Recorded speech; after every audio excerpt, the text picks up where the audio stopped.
Saya Widi, Saya Intan ingin membuat video mengenai Perilaku konsumen dalam rangka memperoleh suatu kepuasan dalam kegiatan pembelian makanan ringan atau snack.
Halo adik, selamat pagi. Selamat pagi. Kami ingin melakukan wawancara dengan menanyakan beberapa pertanyaan terkait dengan tugas ekonomi manajerial. Apakah adik bersedia menjadi narasumber kami? Bersedia. Jenis makanan ringan atau snack apa yang dibeli? Ya, saya biasanya beli Malkis coklat, better, cheesecake, sari gandum, apa lagi ya? Chocopay, Oreo, permen-permenan, coki-coki, Nexstar, Citato, banyak banget deh pokoknya. Lalu snack apa yang lebih sering adik beli? Tadi aku sih beli Malkis coklat, sari gandum, Nexstar, sama Chocopay. Nah, untuk budget pembelian, memiliki berapa anggaran dalam pembelian makanan ringan itu? Untuk budget snacknya tadi yaitu sekitar Rp125.000. Dari anggaran pembelian makanan ringan yang telah dipersiapkan, apakah semua habis terpakai?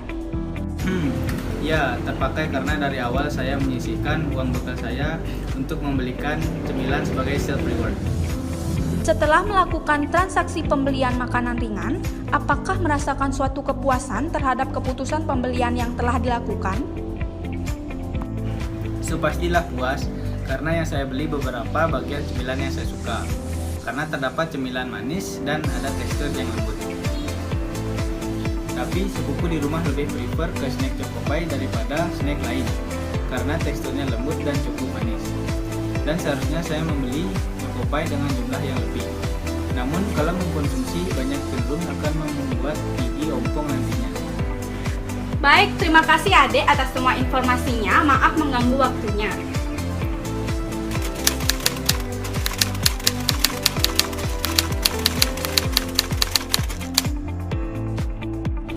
Sebelum membahas perilaku konsumen lebih lanjut, ada kalanya kita tahu dasar-dasar dalam mempelajari perilaku konsumen. Perilaku konsumen memiliki dua pendekatan, yaitu pendekatan kardinal dan pendekatan ordinal. Nah, pendekatan ordinal itu yang sering dipergunakan dengan menggunakan kurva indifference. Setiap konsumen akan mendapatkan kepuasan dan guna setelah melakukan suatu konsumsi komoditi dalam waktu tertentu. Konsumen memiliki suatu tujuan dalam memaksimumkan tingkat kepuasannya dengan sejumlah anggaran yang telah dimiliki sebelumnya, sehingga konsumen dapat membedakan komoditi yang akan mereka pilih. Dalam kasus ini, kelompok kami menggunakan suatu pendekatan atribut dalam melakukan suatu analisis terhadap perilaku konsumen, mencapai suatu kepuasannya dalam kegiatan pembelian makanan ringan. Nah, yuk simak hasil analisis dari kelompok kami.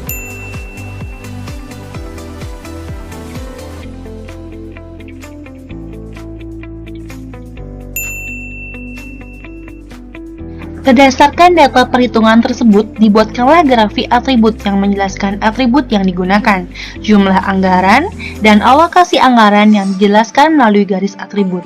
Atribut makanan ringan diasumsikan dengan dua macam, yaitu makanan ringan yang manis dan makanan ringan yang lembut.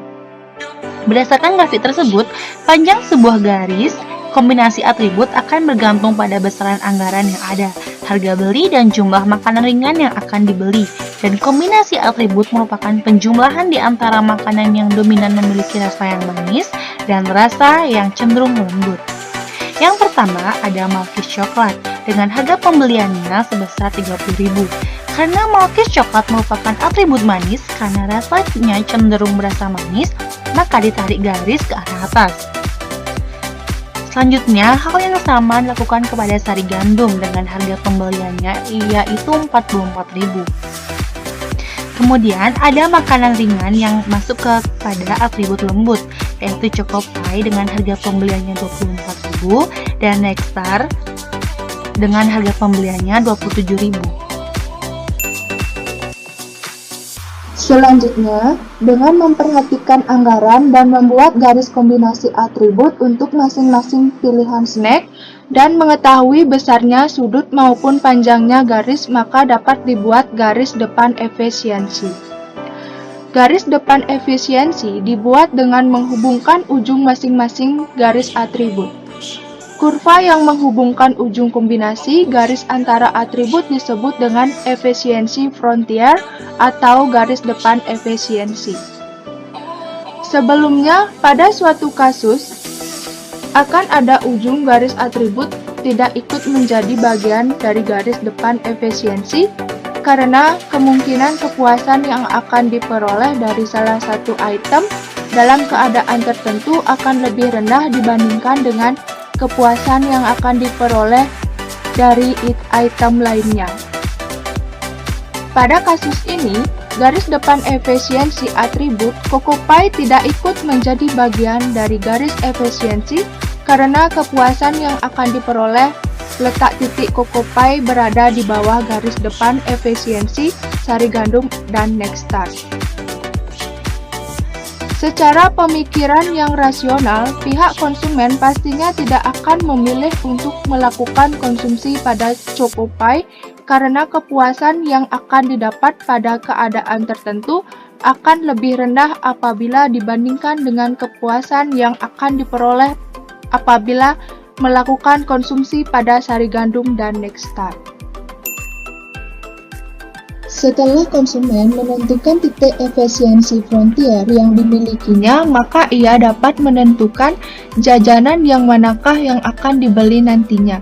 Dengan berdasarkan asumsi rasionalitas, maka konsumen akan menentukan keputusan terhadap makanan ringan yang akan dibeli yang ditunjukkan oleh titik singgung antara efisiensi frontier dan satu kurva indiferensinya, yakni konsumen akan membeli makanan ringan sari gandum. Pada grafik dijelaskan bahwa anggaran tertinggi akan mencerminkan suatu perilaku konsumen dengan kepuasan tertinggi, di mana kepuasan ini bisa disebut dengan kepuasan real atau nyata. Hal tersebut dikarenakan alokasi anggaran dimanfaatkan secara optimal pada pilihan makanan ringan sari gandum dengan jumlah anggaran yang dikeluarkan sebesar 44.000 dengan 12 pieces dari total anggaran yaitu 125.000 dibandingkan 3 jenis makanan ringan lainnya.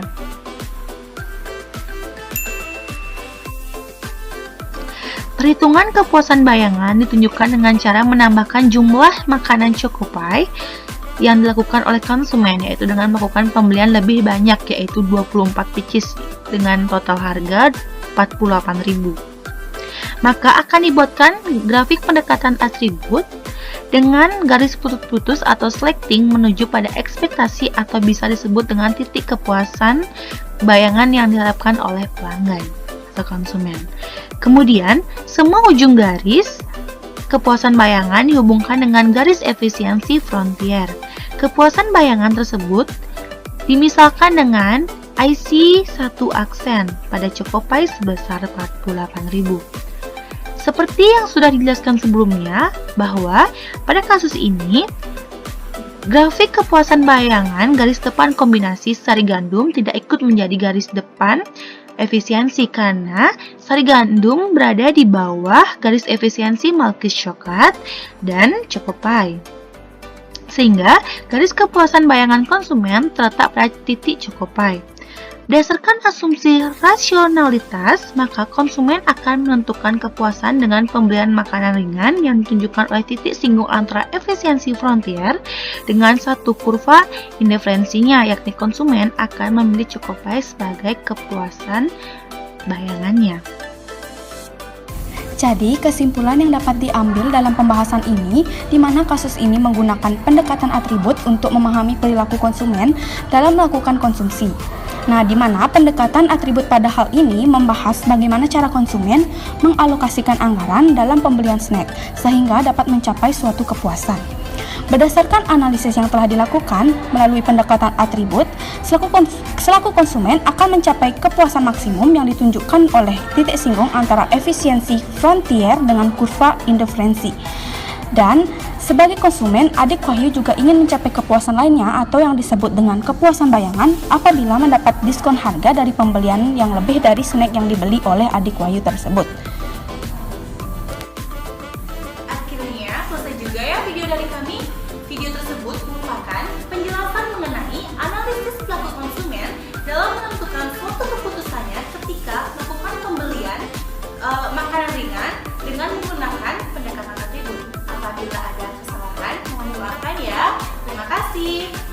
Om Santi Santi Santi Om. Goodbye.